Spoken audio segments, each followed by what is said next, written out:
দেখেন ফেসবুক কখন কি দেয় মাথা নষ্ট হয়ে গেছে মনে হয়। আমার একটা লাইভের মধ্যে কোনো কিছুই নাই। হঠাৎ করে কালকে ঢুকেই দেখি যে এখানে নোটিফিকেশন আসছে। নোটিফিকেশনে যখন ঢুকি তখন দেখেন এটা কিন্তু আমার একটা লাইভ। লাইভে জাস্ট আমি কথা বলেছি। এখানে কোনো মিউজিক নাই, কোনো কিচ্ছু নাই এখানে। অথচ সেই লাইভটাতে সমস্যা ধরছে। এখন এটা কোথা থেকে চেক করব? দেখেন ফেসবুকে চলে যাবেন।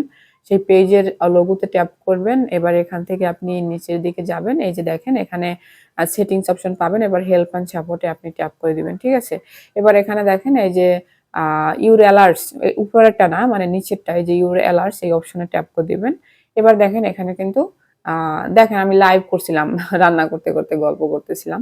তো সেটার মধ্যে তারা সমস্যা দিয়ে দিয়েছে। মানে কি আর বলবো রে ভাই, এটা কিসের কপিরাইট দিছে, কি দিছে আল্লাহই জানে। শুধু কোনো মিউজিক নাই, কোনো কিছু নাই, হুদাই। তারপরে হচ্ছে এই যে এখান থেকে এই যে রিমুভ ভিডিও এখানে ট্যাপ করব। কন্টিনিউ পরে ডিলিট ভিডিও এখান থেকে এটারে আমি ডিলিট করে দিলাম।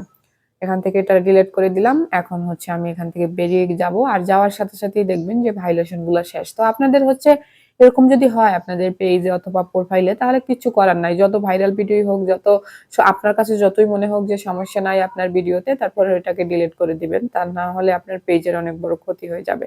তো দেখেন ডিলিট করার সাথে সাথে কিন্তু ভাইলেশনটা চলে গেছে। এবার এখানে এসে দেখেন এটার মধ্যে ঢুকলে কিন্তু কিছুই পাওয়া যাচ্ছে না। এবার এখানে ট্যাপ করে আমি নোটিফিকেশনটাও এখান থেকে ডিলিট করে দিব।